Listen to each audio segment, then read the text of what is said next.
Good evening and welcome to the midweek edition of what's happening in South African football. As per the Frontrunner Football podcast is concerned, not midweek, let's say end of the week, as we head into the weekend. I'm joined by Jonty and Mazola Molefe as we unpack some of the stories in the news cycle. And of course, the big one is probably the one where a bit of a damp squib, a meeting was held on Tuesday, and we thought there'd be some clarity as to a way forward as far as local football is concerned, that of the league variety. But instead, it was resolved at that meeting to convene another meeting. And then after that meeting, one will be convened to present what happened at the other meeting until there's another meeting with government.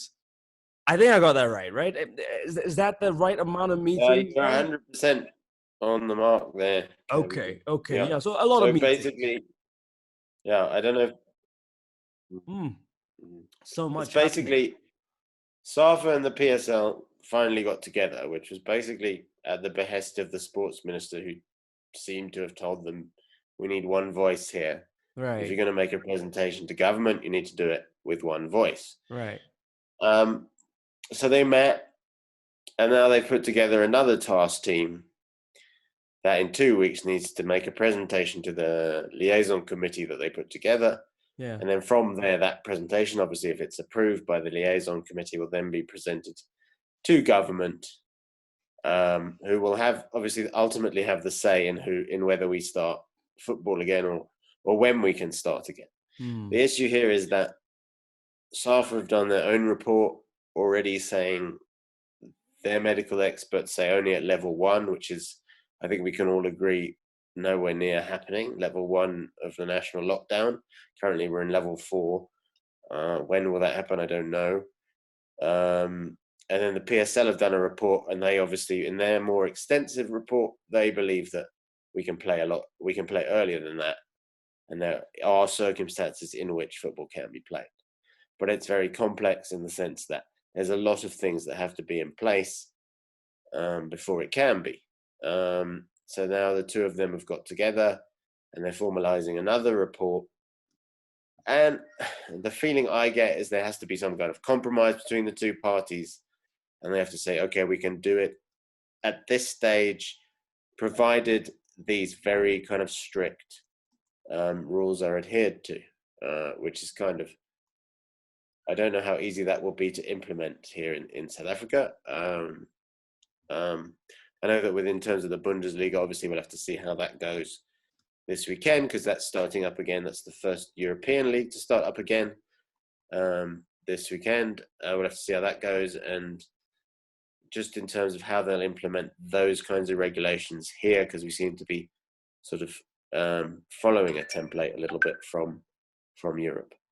Yeah. Okay, no, fair enough. I mean, I'm going to use this opportunity just to welcome another of our panelists to this Zoom discussion, and that's none other than Velile. But whilst Velile joins us real quick, Mazola, 47 days, I think it was, for us to get to the conclusion that actually, we should have been working on this thing together from the beginning.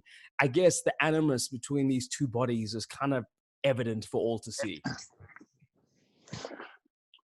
Yeah, I mean, as Jonty was mentioning there, it's a task force. We're within a task force, and a meeting about another meeting.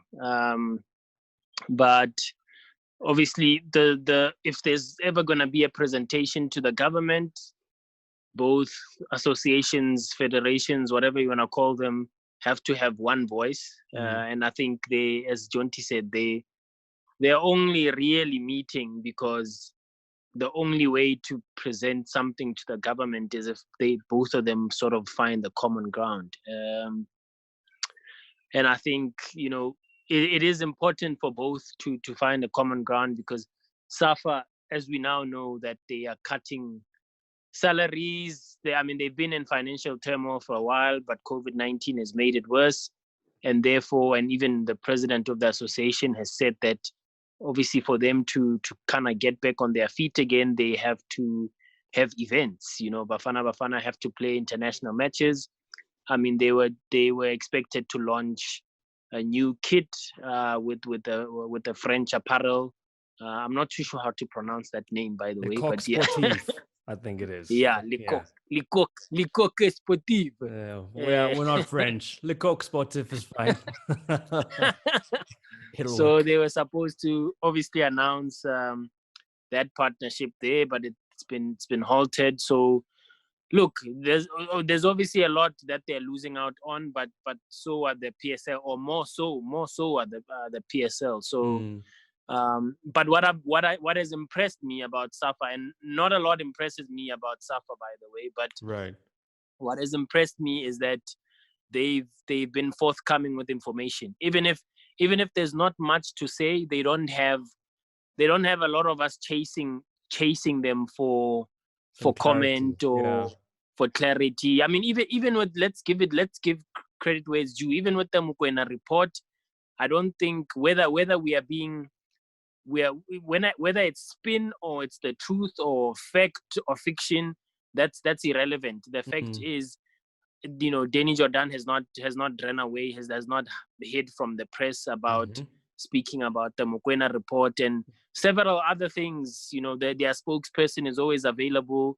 Their acting CEO or whoever is the CEO at the time is always available for comment, and so is the president of the association, which I've found, especially in a time where the public needs sort of constant update about the return of football. I found that refreshing from the South African Football Association, whereas the PSL, I think the only real time that they've come out with anything really, because for me, exclusive interviews with publications do not count. That's not a press statement, because it had to take the journalist phoning you and making arrangements to get comment.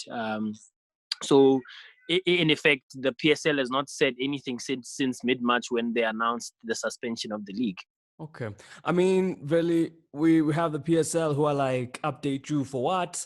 And then you've got SAFA on the other side who, with Tebogo Motlanthe, he comes out and he says, listen, we had that meeting on Tuesday and we are so opposed in terms of our stances as to how to move forward.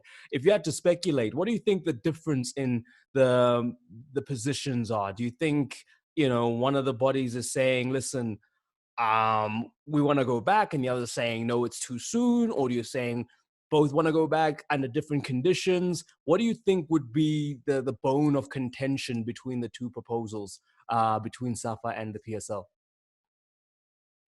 Good evening, gents. I think it's important to also realize the difference between the two bodies. The other body is just is an amateur. The FA, the other one is a professional football body, where you have businessmen who've invested their monies and they're running football teams. Right. So what are the implications if the season just goes on and finishes like that? It would mean that there's also some huge financial losses on the side of not just the PSL, but the club owners. Remember, the PSL is made up of club owners. So this is the situation which you're getting here. You've got the FA, and look, one of the things, sometimes people tend to equate the FA to the PSL. PSL is a special member of SAFA. They are affiliates. They are affiliated to SAFA. And SAFA, when they have to deal with CAF and they have to deal with FIFA, they go through SAFA. So I think this is where we have to look at this thing. On the other side, like any other business in the country right now, or maybe around the world right now, and that's why you see the situation. You see the situation. I mean, today, I think today or yesterday there was the issue of Italian clubs which voted. They voted that they want to go ahead. Sure. And you don't hear the Italian Football FA opposing them. Isn't that interesting to you? Because no, but it is like that, And look, I'm not saying what the PSL saying is right, but the clubs voted in Italy that they want to go ahead. The clubs have voted in Spain that they want to go ahead. Right. You know, and I'm going back to the point that I made last week. You know, yes, it's all good to see some of these other leagues on the continent, which are saying no, null and void, we go on. But which leagues are those? Earlier this week, the Botola Pro League in Morocco came out to say they are going ahead. You know, and there are some measures. You know, so you know, as much as I understand the differences between the two organizations, but I also kind of I feel where the clubs are also coming from, because if the English Premier League, if it doesn't conclude its program, and they are talking about £750 million that they have to pay back, what are the implications for PSL clubs? For PSL, which is operating on a similar model to the EPL, right? And can our clubs afford that? To pay back everything? No. So if there is an opportunity for them to go back at some stage, yes. But is it realistic to really go back and play contact sport under level 3?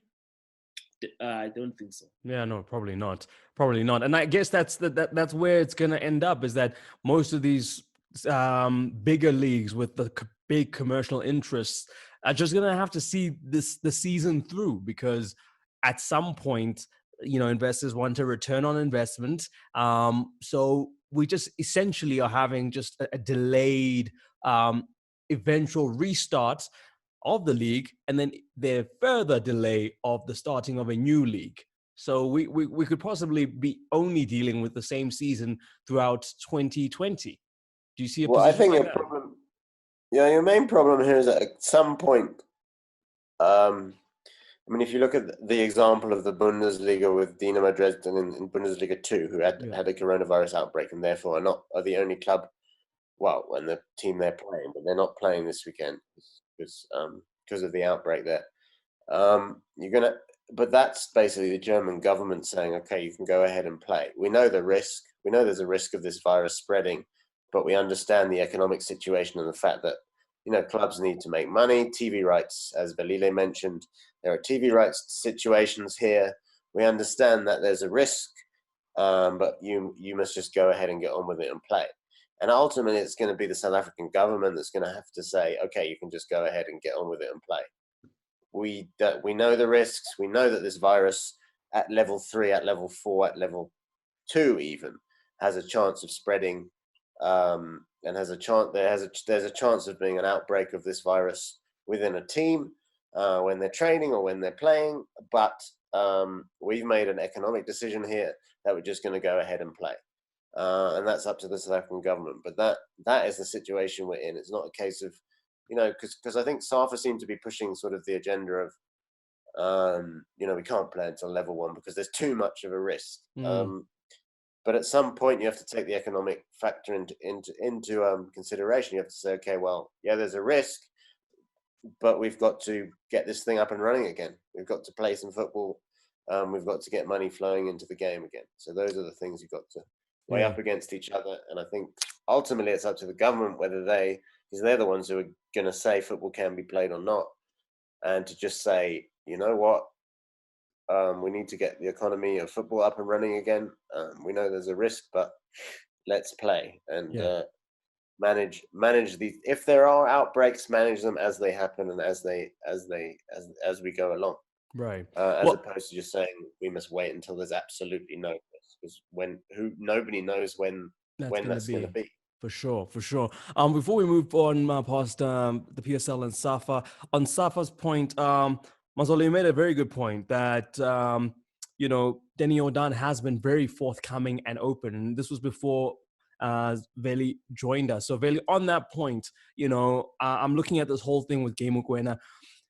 Danny Jordan saying the report is nonsense. And he's saying that, listen, let's bring this in front of the people that make the decisions. Let them have their thoughts on it. I'm pretty sure he sounds very confident that he's going to come off in a positive light. Where do you think he gets that from? Because this story is just, I'm not sure who's on the right side of this anymore. Well, I think it's very interesting. And I guess the truth in this case can only come out when Gay also comes out as well, you know, in terms of not just about backing his claims, which is made on the statement, but also getting the platform, you know, coming on record on some of these things. And I think these are football politics, and I think we should be very careful not to ignore what is coming from Gay Mokoena because the SAFA president has responded. You know, let's hear Gay Mokoena coming out to support his claims, which is made on that statement, and then we'll take it from there. Because I've learned in football that you should not be quick to judge. Don't be quick to judge based on what Gay Mokoena has said on his statement or what the SAFA president. If Gay Mokoena comes out tomorrow and he's got proof of what he's talking about, what are we going to say? Well, I mean, the question would then be, why did he not lead with the proof? You know, is that, well, why not just kind of play the full hand? But I mean, this probably feeds into your discussion of it being politics. Yes, it's football politics. And also, you see, one of these things in football, we should be very careful because these are the same people who've been serving together and they came on the same slate as the president and vice president. And even before that, he was serving in the NSA committee and they were all serving together. So you ask yourself now, what has happened?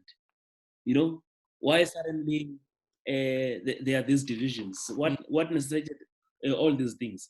So sometimes that's why I'm saying with some of these football cases, Kamza, you have to be very careful in terms of who. I think up until you've seen something in black and white, yeah, you know, up until you've seen something in black and white, which says, okay, Gay is right, okay, Dr. Jordan is right, then believe it. Yes. Until then, we wait and we speculate. Yeah, because you also have to think about it. Someone like Gay Mokoena, with all the credibility which he's got as a businessman, do you think he will just go on a rant like that and write all those things he's written? Yeah. That's the thing. It's weird because both of them are coming from such confident places, but clearly someone is pulling a fast one. Between there's no way both can be right, or is there? I don't. I mean, if you wanna add a bit of drama to the whole thing, I mean, Dennis Mambule has also now come out of the woodwork to kind of almost support Gay's claims about Denny wanting to be an executive president. So this is a former CEO, an actual CEO, mind you. He was not in an acting capacity. He was the association's CEO for several years, made some key decisions, whether it's sponsors, the hiring of national team coaches, and then out of nowhere, I mean, I think a lot of us can attest to the fact that, you know, we thought Dennis Mambule and Dr. Jordan were bosom buddies. We thought they got along quite well, but out of nowhere, almost in 2017, the relationship became a bit frosty, and he's that association says his contract was not renewed, but he probably would argue otherwise. And almost 3 years later, he's now spoken out about the possible reasons for his departure at SAFA House. So I don't know, you, like Velile is saying, you read into that what you want. But I think, But I think what is also, like I said last week, what is surprising for me is that, okay, you've relieved the guy now because you said his acting contract came to an end. But now, if there's no bad blood, why behind the scenes are you pushing for him to also be removed from the elected position as a vice president? Right. Yeah. Right. You know? Yeah. So if there are no issues, why? I mean, Jonty, And I mean, this is both sides. to add, yeah. No, so I was gonna add to that and say Elvis Shishana is another one who was the deputy president of the association, and he kind of made similar claims also, you know what I mean? And so did Mr. Nhlapu, you know, who was also a vice president of the association. So you now essentially have 4 people that are saying the same thing about the incumbent. So I don't know. Jonty, I mean, are we seeing Denny Odan exhibit a bit of a blind spot for himself? Like he doesn't look. I self-aware. don't know really what to say at this point, except that there's way too much smoke around Danny Jordan in terms of allegations from all over the place. Right. There not to be some sort of fire, but it's very difficult to prove when you have an NEC that seems so sort of adamant on backing their president every single time anything like this comes up or any allegation against him comes up. It's very hard to prove, and so you have to say, well, the allegation is there, but it can't be proven. Right. So, Gay Mokwena's words, I don't know why he would say that unless there was some truth in what he was saying, unless he believed what he was saying. I can't see what ulterior motive he would have. The other allegations leveled against Danny Jordan from elsewhere, I also can't see the ulterior motive. Right. But as long as there's an association that seems to back Danny Jordan as president and seems to back him to the hilt, it's a very difficult situation. But I do think that there's way too many people speaking out against the president of SAFA. Yeah. For me to think that there's not something about these allegations. I'm going to end it on this note. This is just an excerpt dedicated to Dr. Jordan by Dennis Mumble. I trust that you'll objectively examine my submission as I outline in some detail how my tenure was beset with difficulties occasioned by a president who would stop at nothing to act as executive president and violate almost every principle of good governance. Okay. Enough said. The words of Dennis Mumble. Yeah. Anyway, let's keep it moving. We're going to the province where Mazola is from for a story that, this one also, because first we hear reports of how Bloemfontein Celtic and their coaches and their players and staff were not paid. And then CEO comes out the next day and says, tell that person to call me. Show me this person that hasn't been paid, because everybody's been paid. So I don't know. Usually they go to ground when these allegations are made, but this one, they have the coach saying he wasn't paid, and then you have the CEO come out and say, hey man, I paid everyone. What happens? Is it one of those where in between the two responses, a payment has been made, and so somehow the narrative does change? Any theories, gents, as to what happened? I mean, what does Kumbulani's statement say? Does he say they've been paid in full? Because you can play around with words here. Because I can pay Jonty, but I can pay him half, or I can pay him 1,000 rand. As far as I'm concerned, we paid both our players and technical team staff, unless you want to tell me something I don't know. If there's someone saying he was not paid his full salary, please call him and I will respond to that particular person's claim. That's what he said. So Kumbulani said paid in full. Yes. Yeah, you see, that's controversial now, because that's not what the coach is on the record and he's not saying that. I know. That's why I'm saying is that it's a strange one, because he could have left that out, like you said. But he said, if there is someone saying he was not paid his full salary, please call him and I will then respond to that particular person's claim. Yeah. Look, the issue about the coach being paid 1,000 rands, I find that hard to believe. And even the story that I read, the coach does not allude to the fact that he was paid 1,000 rands. Because I think, to have gone with 1,000 rands as the headline, and it suggests that that's what the coach said, Exactly. that he was paid 1,000 rands. The coach says, I have not been paid my full salary, but he does not disclose exactly how much he was paid. So I think that story was a bit mischievous there. Yes. Because from what I heard, it's the the groundsmen and the logistical staff members that probably were not earning great money anyway, but now they've only received the amount that's been thrown about in newspaper reports this week. But from what I understand, yes, the coach and he's quoted as such, he was not paid his full salary, but it wasn't 1,000 rands. Yeah, he didn't say that. He didn't mention And it. he didn't say that either. It's quite mischievous there. But it does bring into question, really, the whole thing about, Celtic, their finances. Is it just high time someone comes in and buys that status now with the likes of TTM being mentioned in the mix? Yeah, well, here I also have to blame the Bloem and Celtic fans, because if you remember 2 seasons ago, Max Chabalala was ready to sell the team. And you remember what happened, and the fans, they were messing up everything. You remember at some stage, I think they were burning tires, they were burning everything, ripping off the seats and whatnot. Yes, they were protesting against the team being sold, especially outside Bloem. So it's been a long and protracted negotiations that they've been having, and there was also at some stage also the possibility of some locally based business people buying the team. Even that one didn't materialize.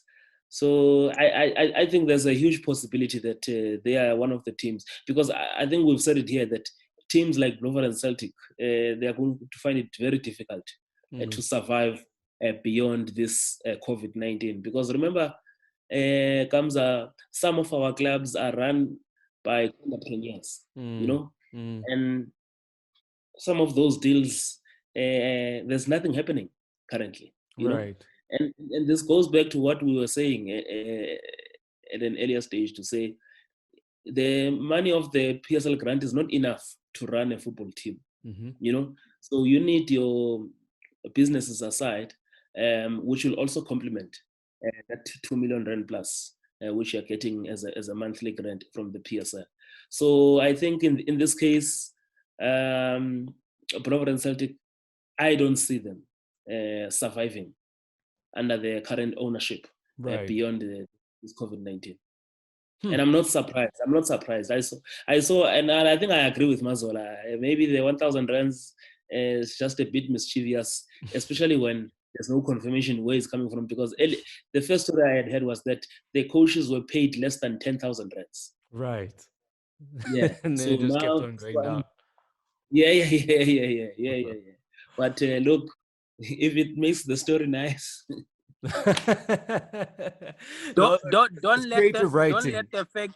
Don't let the facts get in the way of a good story. Yeah, there's that saying as well. There's that Ngakara.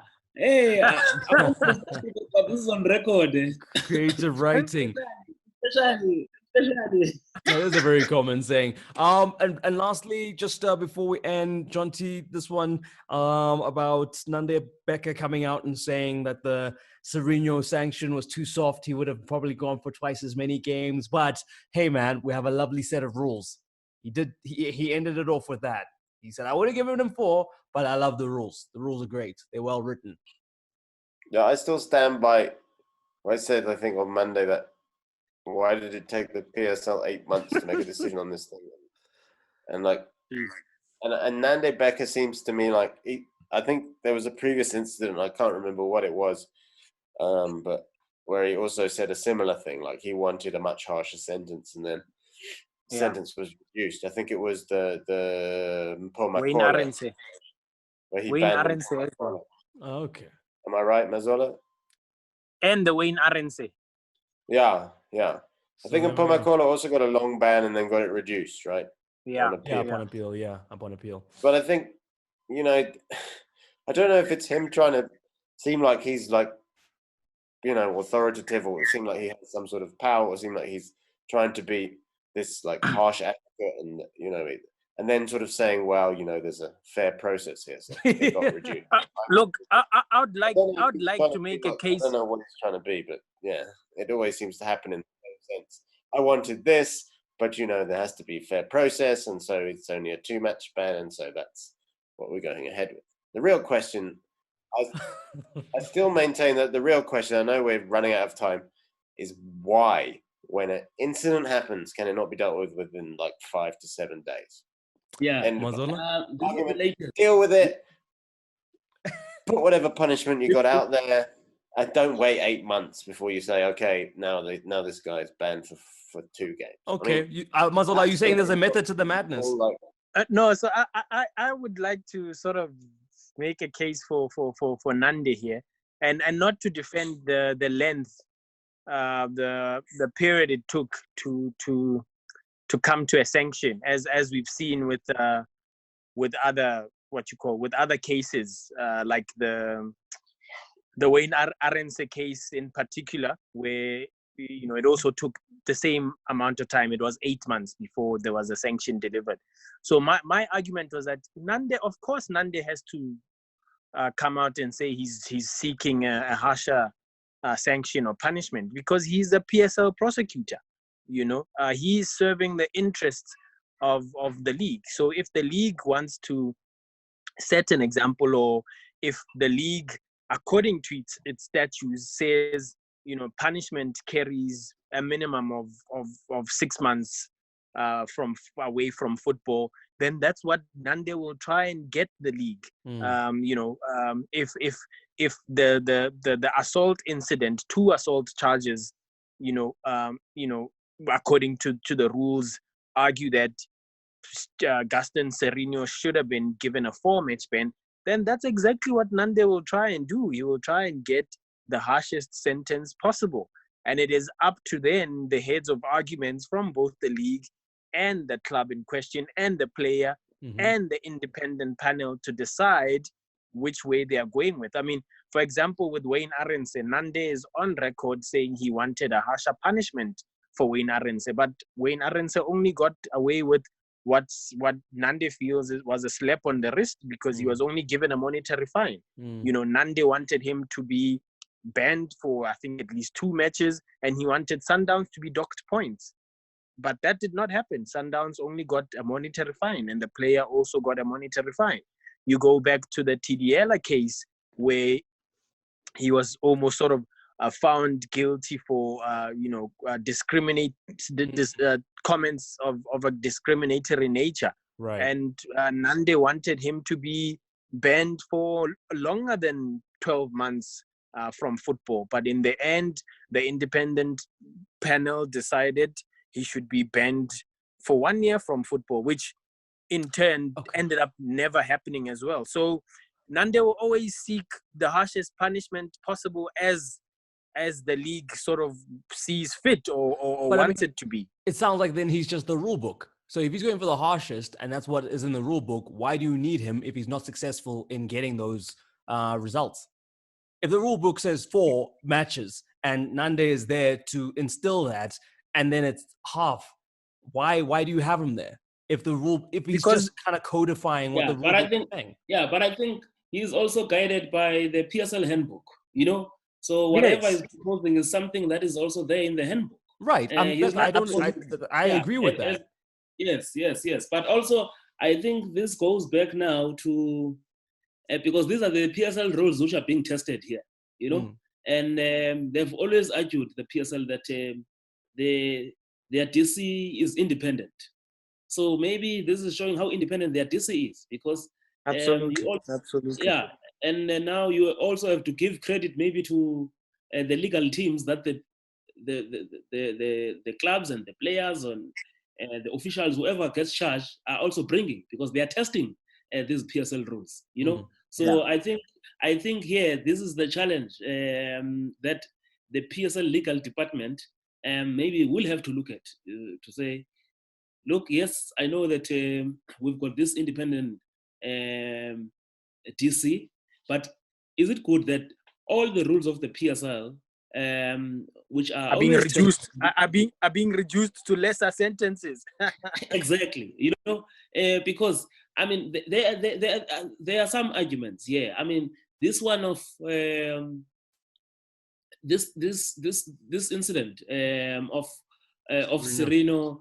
Yes, I know it's how different is it to the incident of the Business boys, Right. because here you could see what Sirino was saying, and even even touch some of these players of SuperSport United, Right. But look, if Sundowns brought a solid legal team and they argued their case, who are we to judge when the independent PSLDC has decided to listen to their case? Who are these lawyers that specialize in these suspend your fine and halve the penalty? Because there's a certain pattern that happens with these rulings that it always seems to be like, oh, okay, we could have done 100%, but we're just going to do half of which, and then you're still going to only have to pay and serve half of that. Like, what's the point? Look. Some of the members of this independent panel have obviously been criticized by coaches and players and clubs for not necessarily, what's the word I'm looking for not understanding football. But I've recently been in contact with one of them on a story that I was doing, and he's a sports authority. He's a sports law. He's an authority in sports law. Right. So I mean, they're not they're not Johnny come latelys. Yes, they might not maybe be well known in football and understand the nuances and dynamics of football, but they are authorities in their own right, and I support the fact that it has to be an independent panel, because then that means Nande gets whatever he wants all the time. And you might find that there are cases where you feel it's harsh to give a player, for instance, with the case of Mabuti Kanyeza in the past. Yes, obviously what he did was you cannot condone that when he spit in the direction of the assistant referee, and he was banned from football for a year. I think that was ridiculous to ban him from football for a year. So you have to have a pace where those can be appealed and those can be overturned. But I'm with Velile here. The PSL might want to look at how to better enforce what's in the rule book, because Mpoma Kola, as per the rule books, he assaulted a referee, and he was supposed to get I think what is it 6 months. He was supposed to get 6 months as per the rule book, but it was reduced. So how do you have a rule book, but if players are found guilty of that, they can never serve that complete sentence? So that's exactly the question that's premised this whole discussion. But what's the point? The Makola one was reduced on appeal. When you appeal to SAFA, Yes, and he went to SAFA arbitration. Yes, and I think SAFA they based it on the CAF and FIFA rules. Yes. But I know that, and they used the Hlompo Kekana case where he also assaulted a ref, but he was only given 4 matches. Yes. But here I know that the national leagues are allowed to amend their rules. Their rules don't always have to, especially in local competitions, don't always have to conform to what CAF and FIFA is saying. Right. But Absolutely. now when you appeal and you appeal to SAFA is guided by the CAF and yep. So many loopholes. Yeah. That's why. Too many loopholes. So now these guys, they always know that, it's fine. I will get banned here by the PSL, but I can still go to SAFA and appeal this, But also, look, the lawyers they are also using, most of them are lawyers who've always been around the game. So they understand this, so they know all the loopholes. Yeah. But before before this, or before we got cut off, I just seen the latest news coming from Egypt that 11 clubs in Egypt, they've agreed to cancel the season without relegation and give the title to Al Ali. So I think it's going to be Al Ali and also Al Makoloin to go to the CAF Champions League, and Pyramids and Zamalek in the CAF Confed. But interestingly, a big league has fallen, Veli. Big league has fallen. A big league. Sorry, carry on. 6 clubs. Yeah, but what is interesting is that 6 clubs disagree and suggest cancellation of the season without relegation and winners. So they don't want Al Ali to get the title. But see, so this is going back to what I was saying. Here, you just hear clubs. You don't hear what did the FA say. Right. But this is South Africa, eh? But I guess that's the thing. Point. South Africa has this unique arrangement that sometimes serves within our best interest, and sometimes it doesn't. Like, for instance, as is the case now, to have the PSL sort of almost seeking permission from SAFA to continue and vice versa, whereas in other leagues, the FA it coexists with the league, and then they make decisions together almost at a drop of a hat. But this is also the problem with postponing a season, because even in France now you see Bongani Zungu's team Amiens taking the French league to court for relegating them. Yeah. Because they just decided that Amiens and the other team at the bottom of the table were relegated. But there's still 11 games left to play or something in the French league. So, Amiens may win that court case. I don't know. But you're going to have a situation if you postpone the season in South Africa. I mean, Arias Stafiu has deep pockets. We saw it with the relegation, eventually back down. But, you could have a series of court cases. For sure. And by the way, Jonty, Ari said he backed down. Ari said he backed down because he simply ran out of time. He didn't say he ran out of money. He said he backed down. He said he backed out because he ran out of time, not money. Okay. So imagine if he has to fight to get promoted back to the top league. Yeah, that's the thing. I don't think he'll give up easily. That guy's got money and he'll take them all the way, probably. Well, yeah, with COVID, he might have money and time. Not so much with money, but let's see how it pans out. Yeah, and I think this is also another interesting thing about this COVID-19, where you have some leagues declaring season null. You ask yourself, is this in the rules of those leagues? No. Because if it's not in the rules, especially in French Ligue A, if it's not in the rules, it's an open and shut case. Yeah. Yeah. Amiens have got a case there. For sure. For sure. I mean, there's a petition there to increase the amount of teams to 22 and let the teams they got promoted come up, and then Amiens and the other team that's bottom of the table, I can't remember the name at the moment, but they stay in, and then instead of 20 teams in Ligue 1 next season, you have 22. And then what? 4 get relegated? Would 4 get relegated? Possibly. Yeah. It kind of makes sense that 4 get relegated so that you can restore that balance again of having just the 2 come up. Okay, cool. Well, I guess guys, thank you. No one feels hard done by in that situation or something. No, for sure. Yeah, kind of makes sense.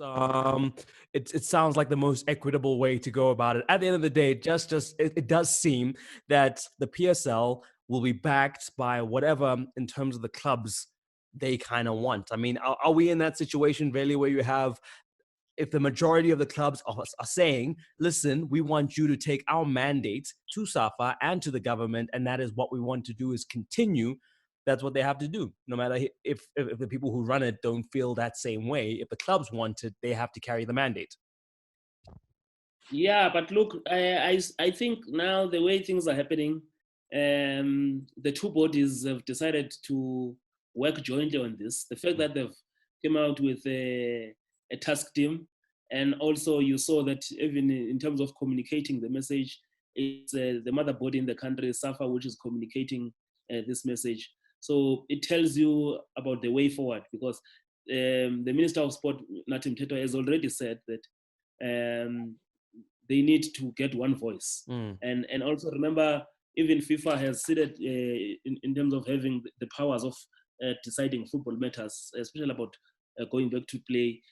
They've said it to the government, because the Department of Health here is the one which is going to give a go-ahead through the National Command Council. So I think sober minds are also coming up between the two bodies to say, whatever happens, they have to come out and speak in one voice. Okay, great. It's good to get your thoughts on that one. That's the story we sort of started with at the top there, and then Velile just wrapping it up for us at the end. Gents, thank you so much again for that little bit of your time extra. And we're tacking on to the end of this podcast. Mazola and Jonty, good having you guys around as well as always. We'll catch up in the new week, and let's see what has happened in the world of football by then. And to you who's tuned in, thank you very much for your time and for your ears. Hope you had a good session with us. We'll catch you in the new week.